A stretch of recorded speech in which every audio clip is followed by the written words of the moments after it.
چاند کے اس حصے پر جہاں چندریان 3 نے لینڈ کیا ہے وہاں 14 دنوں تک روشنی ہوتی ہے اور 14 دنوں تک بالکل اندھیرا۔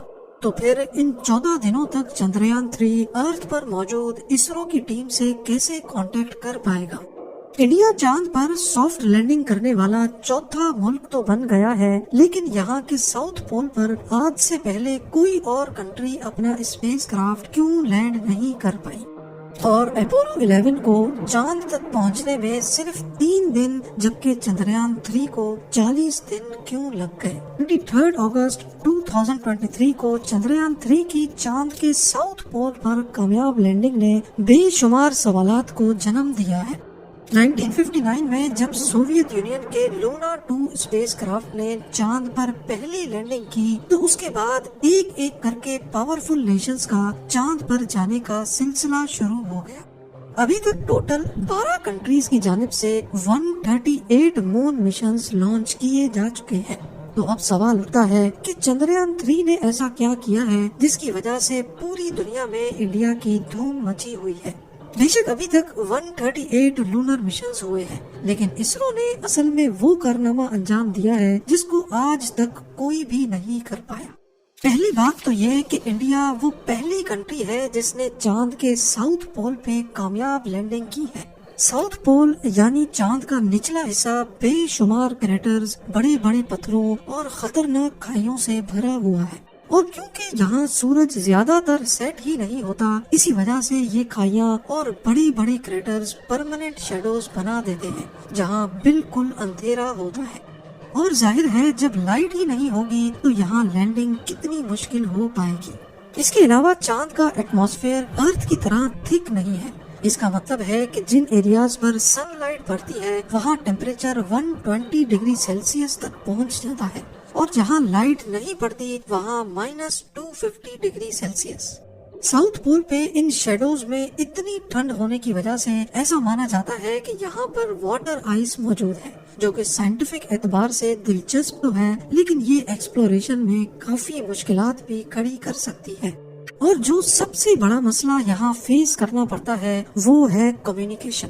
چاند کو دیکھا جائے تو اس کا ساؤتھ پول ارتھ سے زیادہ دور بھی ہے اور اس کا کرویچر ارتھ کا ویو بھی بلاک کر رہا ہے۔ یہاں لینڈنگ کے وقت ریڈیو سگنل لاسٹ ہونے کا خدشہ بھی رہتا ہے۔ 7 ستمبر 2019 کو چندریان 2 کا وکرم لینڈر چاند کے ساؤتھ پول پہ لینڈ کرنے کے لیے آربیٹر سے الگ ہوتا ہے۔ اس میں لگے تھرسٹرز کا کام لینڈر کی اسپیڈ کو کم کرنا تھا۔ سب کچھ پلان کے حساب سے چل رہا تھا، لیکن چاند کے سرفیس سے صرف 2100 میٹرز کے ڈسٹینس پر وکرم لینڈر کا ارتھ پر موجود اسرو کی ٹیم سے کانٹیکٹ ٹوٹ گیا۔ اس کے بعد کیا ہوا یہ کسی نے دیکھا تو نہیں، لیکن اینالیسس سے یہ اشارہ ملتا ہے کہ Vikram lander fine braking phase کے دوران اپنے پاتھ سے ہٹ گیا تھا اور زیادہ اسپیڈ سے چاند کے سرفیس سے جا کر ٹکرا گیا، پر اس کریش کا ابھی تک کوئی ثبوت نہیں مل سکا۔ چندریان 2 کی کریش لینڈنگ کے بعد 20 اگست 2023 کو رشین لونا 25 نے بھی ساؤتھ پول پر لینڈ کرنے کی کوشش کی، لیکن بدقسمتی سے اس کا بھی کانٹیکٹ ٹوٹ گیا، جس کے بعد اس کو کریش ڈکلیئر کر دیا گیا۔ تو اب سوال اٹھتا ہے کہ ساؤتھ پول اگر اسپیس کرافٹ لینڈنگ کے لیے اتنا ڈیفیکلٹ ہے تو پھر یہاں جانے کی ضرورت ہی کیا ہے؟ اس کا سیدھا سادہ جواب ہے فیوچر اسپیس مشنز کے لیے اپنی مشکلیں آسان کرنا۔ کسی بھی اسپیس مشن کے لیے راکٹ کو ارتھ کی گریوٹی سے نکالنا ایک بہت بڑا مسئلہ ہوتا ہے۔ ایک راکٹ کے ساتھ بوسٹرز لگتے ہیں جو کہ ایکسٹرا لفٹ پروڈیوس کرتے ہیں۔ اس پورے پروسیس میں حد سے زیادہ فیول استعمال ہوتا ہے۔ راکٹ کو لفٹ کرنے کے لیے حیرت انگیز طور پہ 5000 kg فیول صرف 1 سیکنڈ میں جلتا ہے۔ تو اب آپ اندازہ لگا لیں کہ جب تک راکٹ اسپیس تک نہیں پہنچ جاتا یہ کتنا زیادہ فیول برن کرتا ہوگا۔ انہی مشکلات کو آسان بنانے کے لیے سائنسدانوں کے پاس ایک سولوشن ہے کہ کیوں نہ چاند پر ہی ایک بیس بنائی جائے۔ کیونکہ چاند پر گریوٹی بہت کم ہے، اسی وجہ سے اگر وہاں سے اسپیس مشن پہ جانا ہوگا تو کم سے کم فیول میں یہ کام ہو سکتا ہے۔ پر مسئلہ یہ ہے کہ کم فیول ہی صحیح، پر چاند پر فیول آئے گا کہاں سے؟ یا پھر اگر کوئی بیس ہوگی تو اس کی ریکوائرمنٹس پوری کیسے کی جائیں گی؟ جیسا کہ آپ نے جانا کہ چاند کے ساؤتھ پول پر واٹر آئس کے ہونے کا خدشہ ظاہر کیا جا رہا ہے۔ اگر تو ایسا ہے تو پھر پانی سے آکسیجن اور ہائیڈروجن کو الگ کر دیا جائے گا اور یہ دونوں گیسز راکٹ فیول کے طور پہ استعمال کی جا سکیں گی۔ ساتھ ساتھ یہ پانی لونر بیس پہ پینے کے کام میں بھی لایا جا سکتا ہے۔ اس کے علاوہ لونر ساؤتھ پول کے بارے میں خیال ہے کہ یہاں پر ہیلیم 3 بھی موجود ہو سکتا ہے۔ یہ آئسوٹوپ نیوکلیر ری ایکٹر کے لیے بہت زیادہ ضروری ہوتا ہے۔ اگر تو یہاں پر ہیلیم 3 کے ریسورسز مل گئے تو یہ چاند پر نیوکلیر ری ایکٹر کے ذریعے انرجی بنانے میں بھی استعمال ہو سکتا ہے، اور اگر اس کی کوانٹٹی زیادہ ہوئی تو اس کو واپس ارتھ پر بھی لایا جا سکتا ہے، کیونکہ قدرتی طور پہ ارتھ پر ہیلیم 3 بہت ریئر ہے۔ انہی سب سائنٹیفک ریسرچ کے لیے تمام پاورفل کنٹریز چاند پر جانا چاہتی ہیں، جس میں انڈیا کے چندریان 3 نے یہاں کامیاب لینڈنگ کر کے ہسٹری میں اپنا نام درج کروایا ہے۔ اور حیرت کی بات تو یہ ہے کہ صرف 3 دن پہلے رشین لونا 25 نے لونر ساؤتھ پول پر کریش کیا ہے، جس پر $200 ملین یعنی 1640 کروڑ روپیوں کی لاگت آئی تھی، اور وہیں چندریان 3 نے رشیا کے مقابلے میں صرف 615 کروڑ روپیوں میں یہ پروجیکٹ کامیابی کے ساتھ پورا کیا۔ چندریان 3 کے ڈیزائن کی بات کی جائے تو یہ 3 کمپوننٹس میں ڈیوائیڈڈ ہے۔ پہلا ہے پروپلشن ماڈیول، جو لینڈر اور روور دونوں کو چاند کے آربٹ تک لے کے گیا۔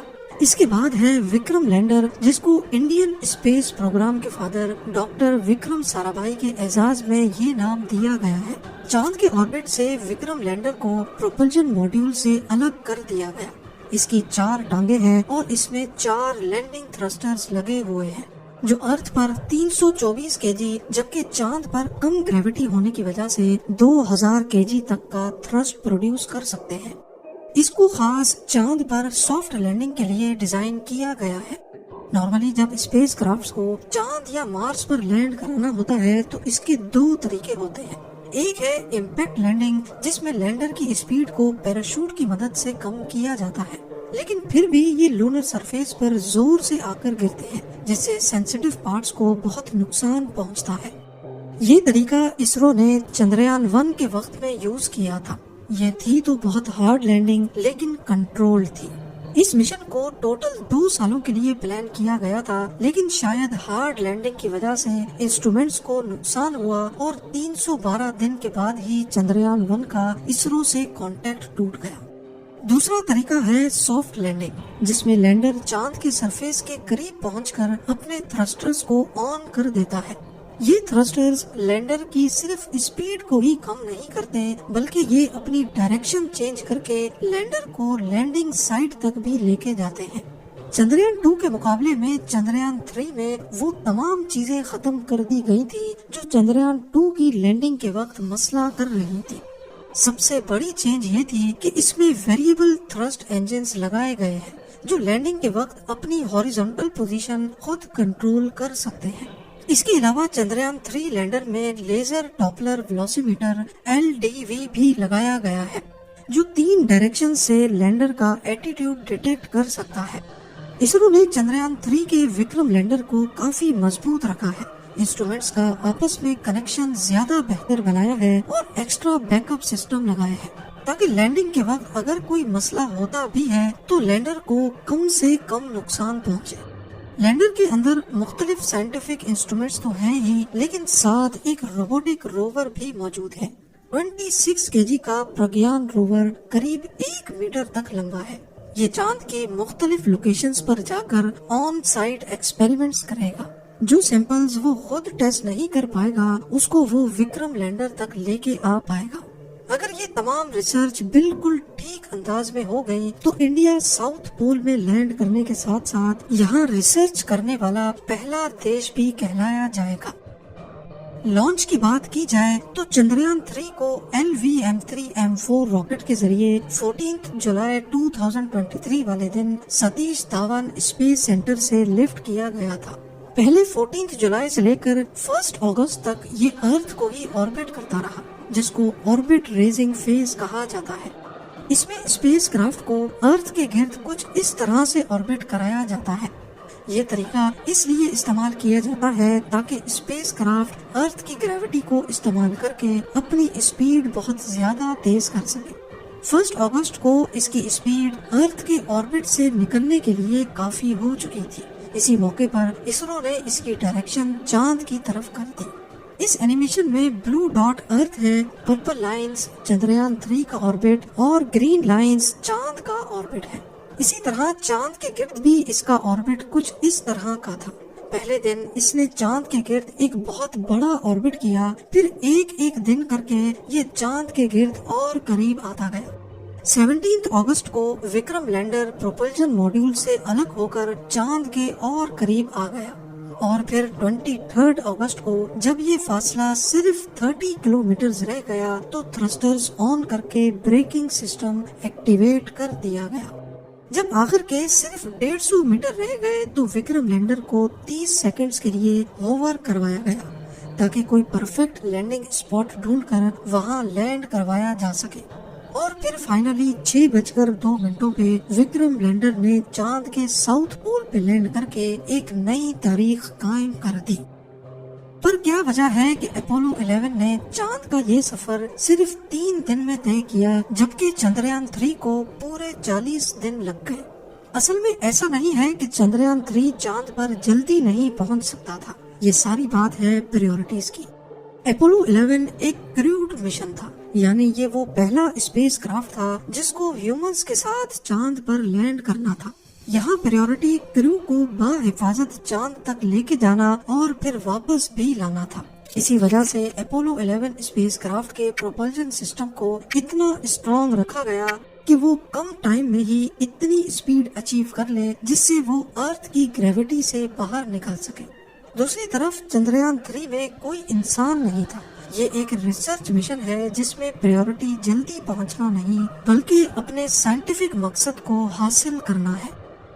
چندریان 3 کی سکسیسفل لینڈنگ کے بعد اب ایک بہت اہم سوال اٹھایا جا رہا ہے کہ جب چاند پر سن لائٹ نہیں پڑے گی تو وکرم لینڈر اور پرگیان روور کا کیا ہوگا، کیونکہ یہ سولر انرجی کے ذریعے ہی خود کو آپریٹ کر سکتے ہیں۔ چاند کے ساؤتھ پول پہ 14 ارتھ ڈیز تک سن لائٹ پڑتی ہے اور اگلے 14 دنوں تک مکمل اندھیرا رہتا ہے۔ اس دوران پرگیان روور کا اسرو کے ساتھ کانٹیکٹ ٹوٹ جائے گا، لیکن وہ وکرم لینڈر کے ساتھ کانٹیکٹ میں ہوگا، اور پھر وکرم لینڈر امپورٹنٹ انفارمیشن کو اسرو کی ٹیم تک ریلے کر پائے گا۔ ان 14 دنوں کے اندھیرے میں یہ اپنی بیٹری پاور کو بچانے کے لیے کوئی کام نہیں کریں گے تاکہ ایسا نہ ہو کہ پاور ختم ہونے کی وجہ سے ان کا مین کمپیوٹر بند ہو جائے۔